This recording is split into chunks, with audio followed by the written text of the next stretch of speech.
علیہ السلام نے دحیہ بن خلیفہ کے ہاتھ اپنے خط بھیجا تھا روم کے بادشاہ شاہ ہرقل کے پاس۔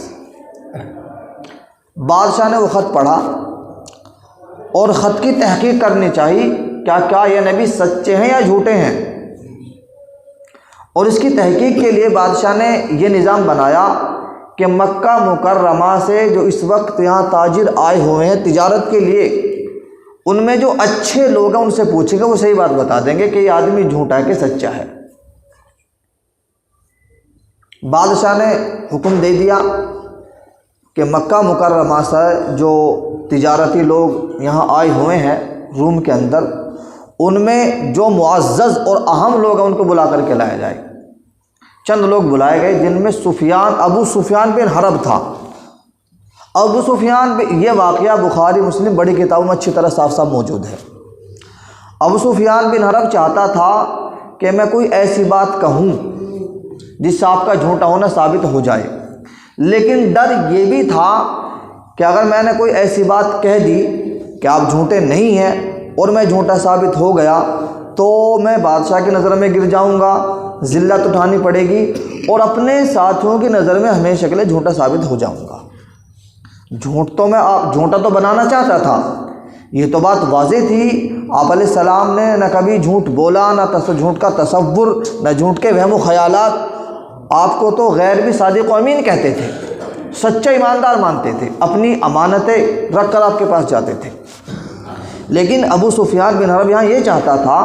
کہ ایسی کوئی بات سامنے لا دوں جس سے اللہ کے نبی کا جھوٹا ہونا ثابت ہو جائے، لیکن ڈر یہ بھی تھا میں کوئی ایسی بات کہہ دوں جو جھوٹی نہ ہو، پھر میرا جھوٹ پکڑا جائے، میں یہاں ذلیل ہوں اور اپنے ساتھیوں کے سامنے ہمیشہ ذلت اٹھاتا رہوں، جھوٹا کہلاؤں۔ ایک بات میری سمجھ میں یہ آئی کہ میں ایسا کہہ دوں کہ دیکھو یہ یوں دعویٰ کرتے ہیں مدعی نبوت کہ راتوں رات مکہ سے بیت المقدس گئے، وہاں نمازیں پڑھی اور وہاں کا سفر کیا اور پھر مکہ واپس آ گئی، تو بادشاہ خود سمجھ لے گا یہ تو بات جھوٹ ہے، اور مجھے کہنا بھی نہیں پڑنے کا، اور یہ بات کہتے بھی ہیں یہ۔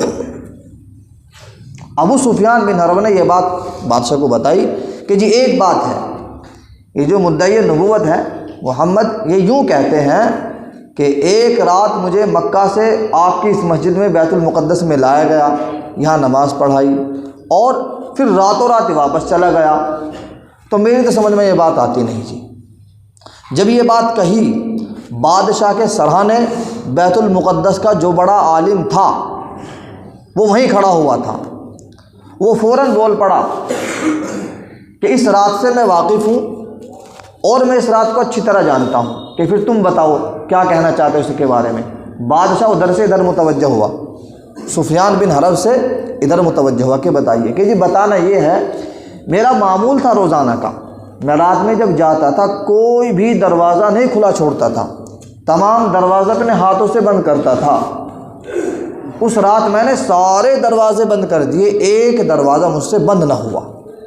میں نے خوب کوشش کی اور میں نے عملے کے لوگوں کو بلایا جو میرے ساتھ کام کرتے تھے، سب نے کوشش کی، دروازہ بند نہ ہوا۔ یہاں تک کہ رات میں نے کچھ نجار، کچھ بڑھئی جو دروازوں کا کام کرتے تھے ان کو بلایا، انہوں نے بھی کوشش کی، دروازہ بند نہ ہوا، اور وہ یہ کہنے پر مجبور ہوئے کہ کوئی ایسی چیز اوپر سے لگ گئی ہے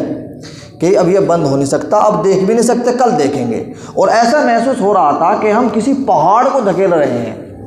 دروازہ بند نہیں ہوا، اور ہم ایسے ہی چھوڑ کے آ گئے۔ صبح جب ہم پہنچے، دروازے کے باہر جو پتھر تھا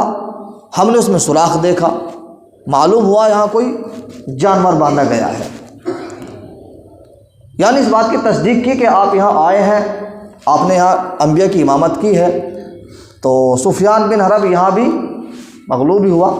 اور آپ کی بات یہاں ثابت ہوئی۔ خیر،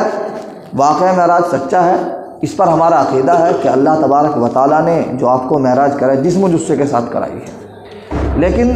ہمیں سبق یہ سیکھنا چاہیے کہ اللہ تبارک و تعالیٰ نے آپ کو 50 نمازیں دی تھی اور پھر کم کرتے کرتے 5 رہ گئی، تو اب بھی 5 نمازیں ہم نہ پڑھیں گے